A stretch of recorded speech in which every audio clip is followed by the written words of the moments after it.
আজকের রেসিপি হচ্ছে মচমচে বাঁধাকপির পাকোড়া। এই সিজনটাতে প্রচুর বাঁধাকপি পাওয়া যায়। আপনিও চাইলে বিকেলের নাস্তার জন্য এই বাঁধাকপির পাকোড়াগুলো বানিয়ে নিতে পারেন। এখানে আমি নিয়ে নিচ্ছি একটি মাঝারি সাইজের বাঁধাকপি। এখন আমি বাঁধাকপিটা কুচি করে নিচ্ছি।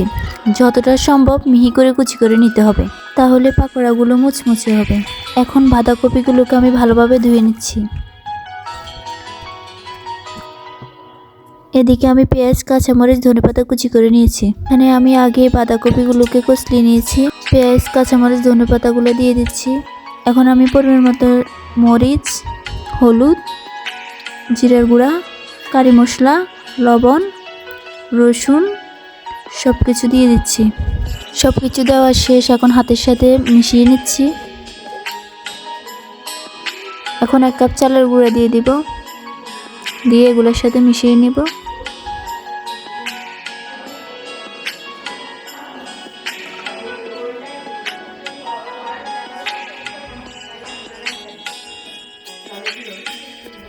ভালো করে মিশিয়ে নিচ্ছি।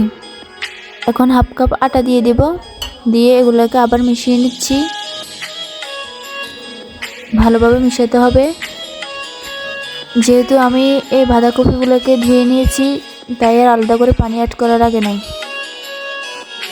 সবগুলো মিশানো শেষ। এখন আমি কড়াই বসিয়ে দিচ্ছি,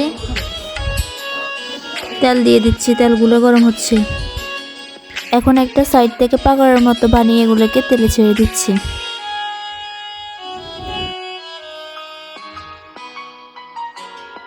গুলা পাকোড়া দেওয়ার পর চুলার আঁচ মাঝারি করে রেখে দিব।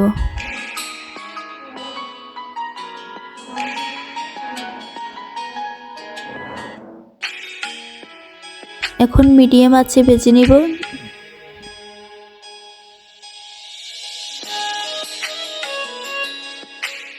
পাকোড়াগুলো ভাজা শেষ। এখন তেল ঝরিয়ে উঠিয়ে নিব।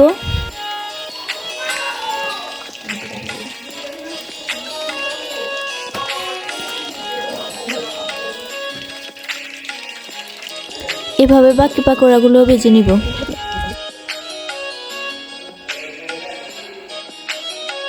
এভাবেই খুব সহজে আপনারা বাঁধাকপির পাকোড়া বানিয়ে নিতে পারেন। এখন বাকিগুলো তুলে নিচ্ছি।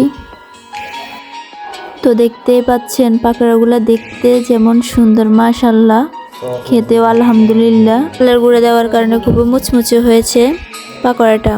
আর ভিডিওটি ভালো লাগলে লাইক, কমেন্ট, শেয়ার করে দিবেন। আর যারা এখন আমার চ্যানেলটা সাবস্ক্রাইব করেন নাই, তারা সাবস্ক্রাইব করে দিবেন, অনুরোধ রইল। আসসালামু আলাইকুম।